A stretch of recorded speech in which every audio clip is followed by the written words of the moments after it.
श्रीमान कौशल किशोर जी, मीनाक्षी लेखी जी, दिल्ली के उपराज्यपाल श्री विनय कुमार सक्सेना जी, दिल्ली के सभी माननीय सांसदगण, अन्य सभी महानुभाव और सभी उत्साह से भरे हुए लाभार्थी भाइयों और बहनों,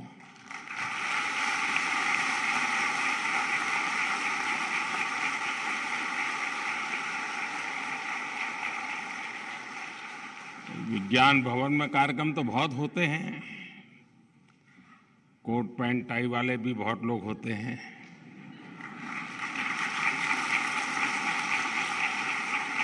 लेकिन आज जिस प्रकार के यहाँ सब हमारे परिवारजन दिख रहे हैं, उनका जो उमंग और उत्साह दिख रहा है, वो वाकई विज्ञान भवन को बहुत कम देखने को मिलता है।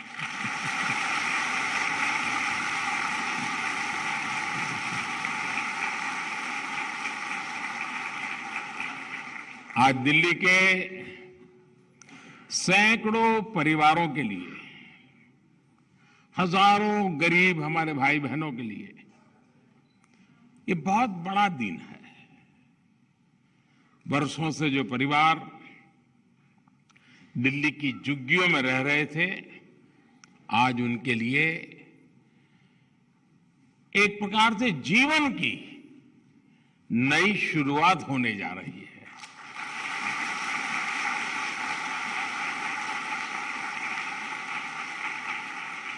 दिल्ली के गरीब परिवारों को पक्का घर देने का जो अभियान शुरू हुआ है, वो यहां के हजारों गरीब परिवारों के सपने को पूरा करेगा।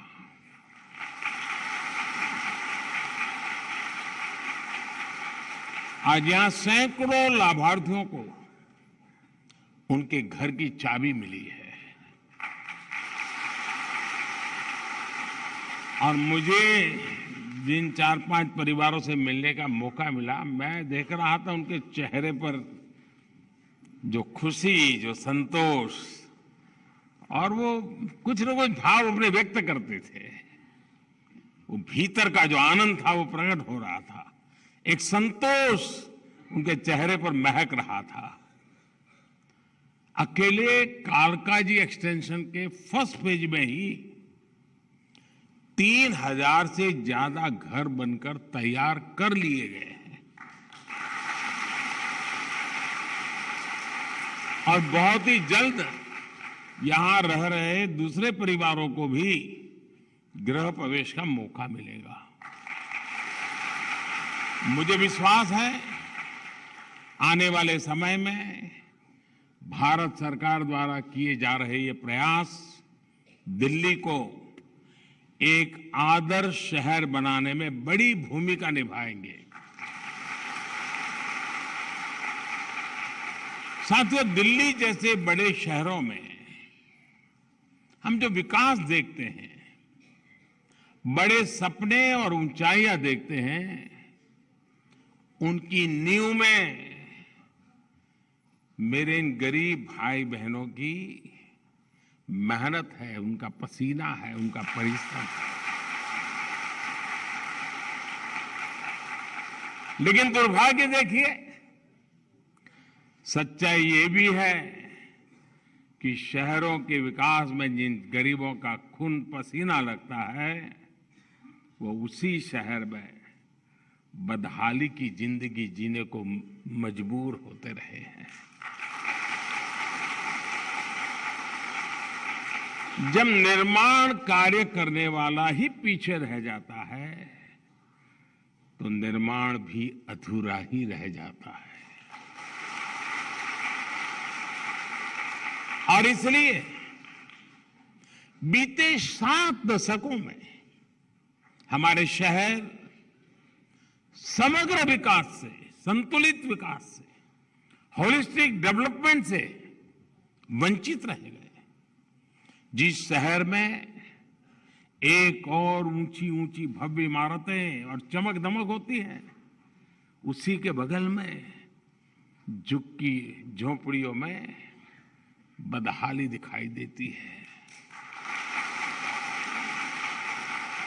एक और शहर में कुछ इलाकों को पॉश कहा जाता है, तो दूसरी ओर कई इलाकों में लोग जीवन की मौलिक जरूरतों के लिए तरसते हैं।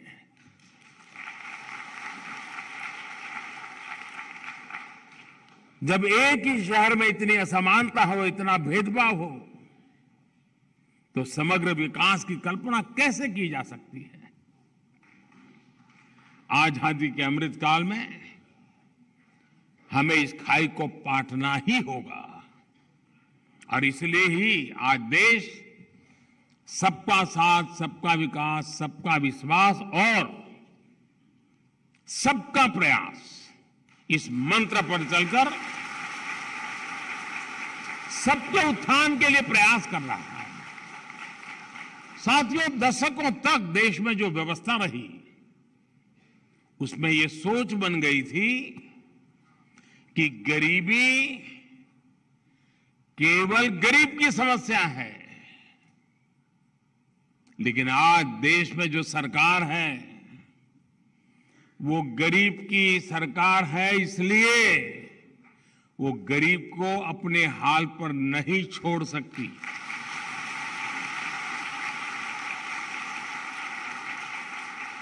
और इसलिए आज देश की नीतियों के केंद्र में गरीब है। आज देश के निर्णयों के केंद्र में गरीब है। विशेषकर शहर में रहने वाले गरीब भाई बहनों पर भी हमारी सरकार उतना ही ध्यान दे रही है। साथियों, कोई भी ये जानकर हैरान रह जाएगा, यहां दिल्ली में ही 50 लाख से ज्यादा लोग ऐसे थे जिनके पास बैंक खाता तक नहीं था। ये लोग भारत की बैंकिंग व्यवस्था से नहीं जुड़े थे। बैंकों से मिलने वाले हर लाभ से वो वंचित थे। बल्कि सच्चाई ये भी थी कि गरीब बैंक के दरवाजे तक जाने से डरता था। ये लोग दिल्ली में थे, लेकिन दिल्ली इनके लिए बहुत दूर था।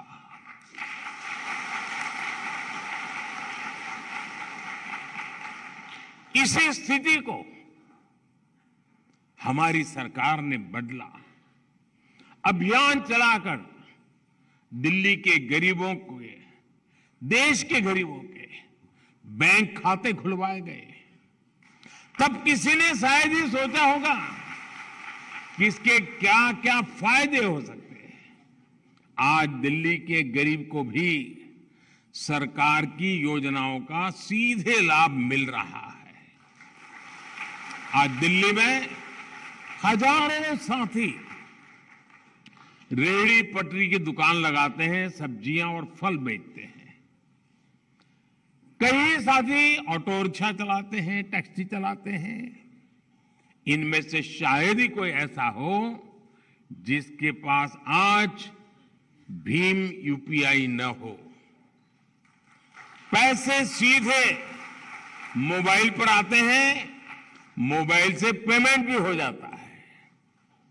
इससे कितनी बड़ी आर्थिक सुरक्षा भी मिली है। बैंकिंग सिस्टम से जुड़ने की यही शक्ति पीएम स्वनिधि योजना का भी आधार बनी।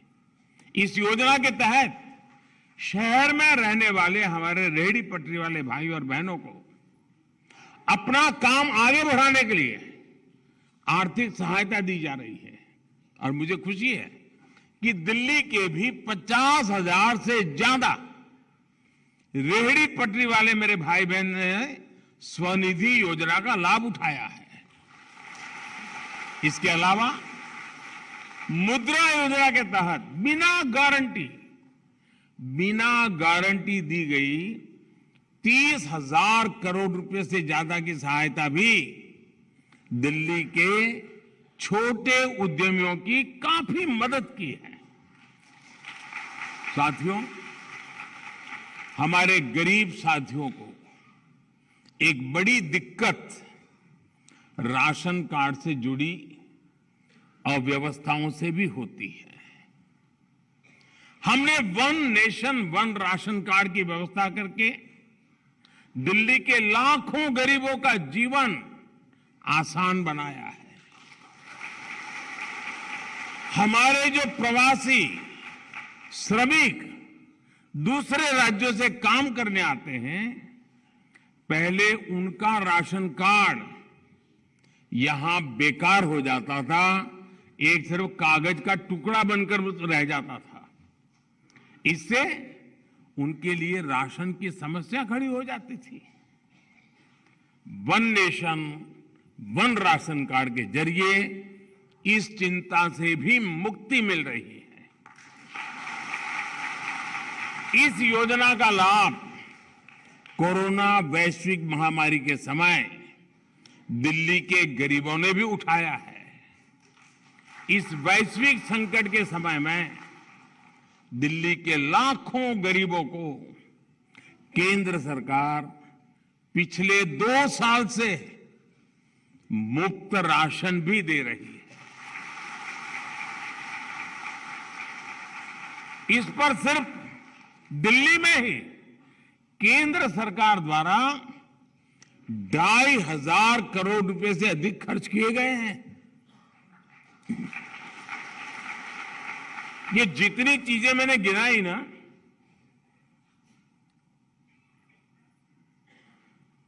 आप बताइए कितने रुपयों की मुझे एडवर्टाइजमेंट देनी चाहिए थी? कितने अखबार के पेज भरे पड़े, अखबार में बोरी फोटो चमकती हो, और कितने दे देते? इतना सारा काम मैं अभी जो गिना रहा हूं, अभी तो बहुत कम गिना रहा हूं, वरना समय बहुत ज्यादा चला जाएगा। क्योंकि हम आपकी जिंदगी में बदलाव लाने के लिए जीते हैं।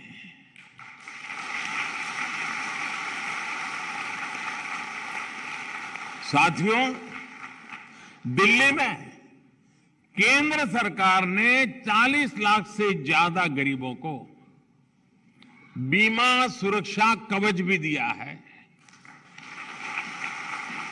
दवाइयों का खर्च कम करने के लिए जन औषधि केंद्रों की सुविधा भी है। जब जीवन में यह सुरक्षा होती है तो गरीब निश्चित होकर अपनी पूरी ताकत से मेहनत करता है।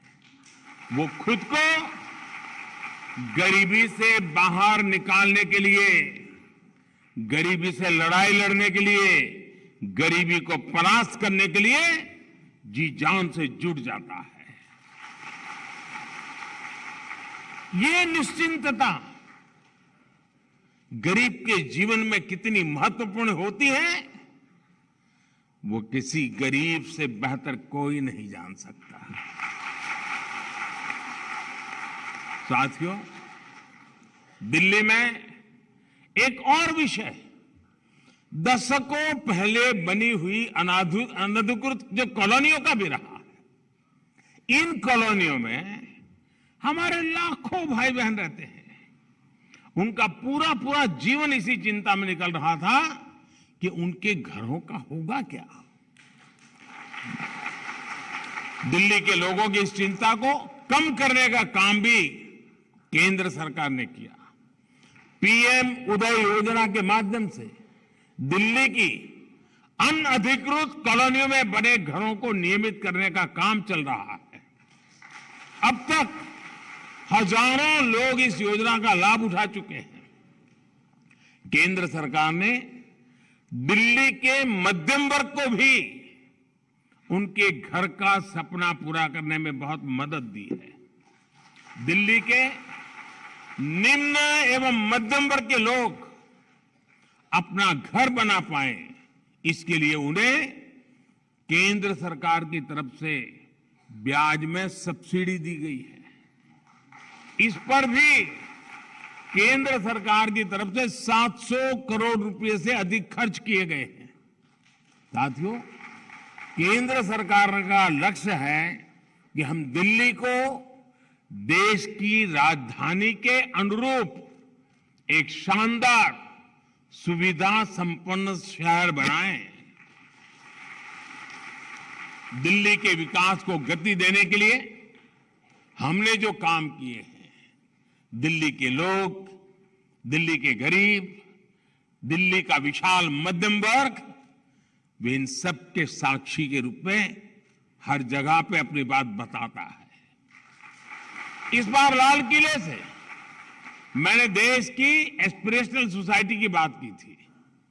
दिल्ली का गरीब हो या मध्यम वर्ग, वो आकांक्षी भी है और अभूतपूर्व प्रतिभा से भरा हुआ है। उसकी सहूलियत, उसकी आकांक्षा की पूर्ति सरकार की सर्वोच्च प्राथमिकताओं में से एक है। साथियों, 2014 में जब हमारी सरकार आई थी तो दिल्ली एनसीआर में 190 किलोमीटर रूट पर ही मेट्रो चला करती थी। आज दिल्ली एनसीआर में मेट्रो का विस्तार बढ़कर करीब करीब 400 किलोमीटर तक हो चुका है। बीते 8 वर्षों में यहां 135 नए मेट्रो स्टेशन बनाए गए हैं।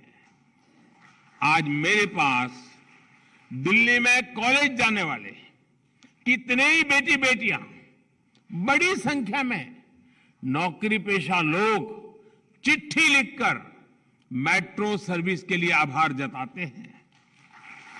मेट्रो की सुविधा का विस्तार होने से हर रोज उनके पैसे भी बच रहे हैं और समय की भी बचत हो रही है। दिल्ली को ट्रैफिक कंजेशन से राहत दिलाने के लिए भारत सरकार द्वारा 50,000 करोड़ रुपए के निवेश से सड़कों को चौड़ा किया जा रहा है, आधुनिक बनाया जा रहा है।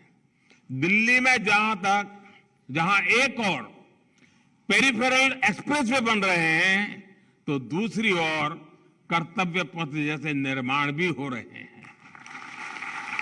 द्वारका एक्सप्रेस वे हो या अर्बन एक्सटेंशन रोड अक्षरधाम से बागपत 6 लेन एक्सप्रेस कंट्रोल हाईवे हो या गुरुग्राम सोहना रोड के रूप में एलिवेटेड कॉरिडोर, ऐसे कितने ही विकास कार्य दिल्ली में केंद्र सरकार द्वारा किए जा रहे हैं, जो देश की राजधानी में आधुनिक इंफ्रास्ट्रक्चर को विस्तार देंगे।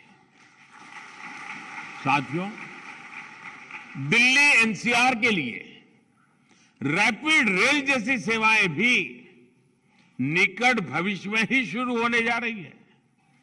नई दिल्ली रेलवे स्टेशन का जो भव्य निर्माण होने जा रहा है, उसकी तस्वीरें भी आपने जरूर देखी होगी।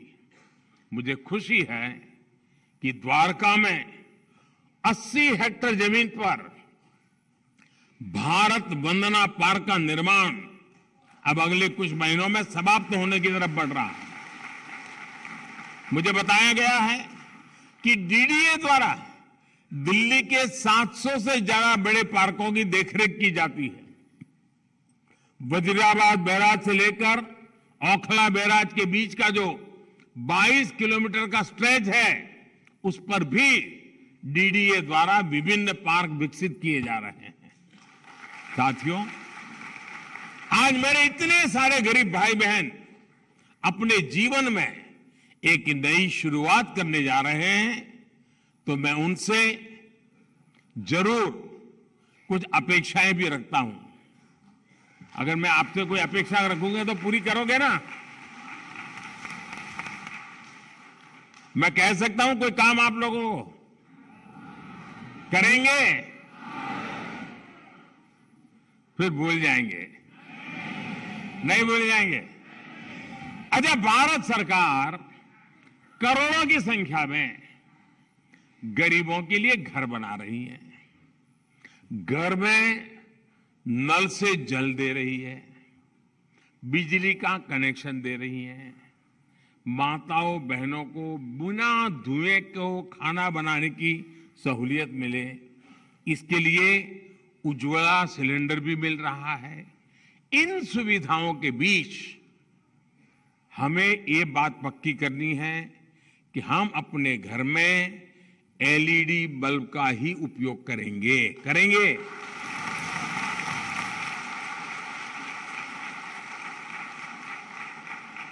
दूसरी बात, हम किसी भी हालत में कॉलोनी में पानी को बर्बाद नहीं होने देंगे।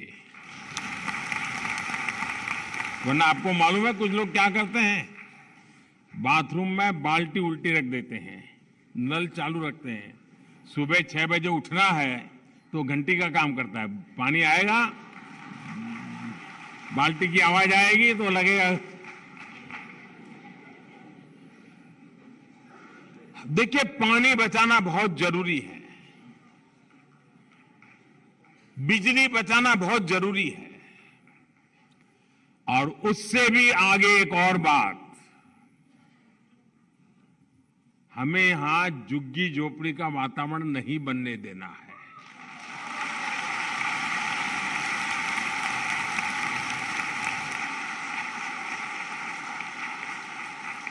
हमारी कॉलोनी स्वच्छ हो, सुंदर हो, स्वच्छता का वातावरण हो। और मैं तो कहूंगा कि आप ही लोग अपनी कॉलोनी में टावर के बीच में स्पर्धा कीजिए, हर महीने स्पर्धा, कौन सा टावर सबसे ज्यादा स्वच्छ है।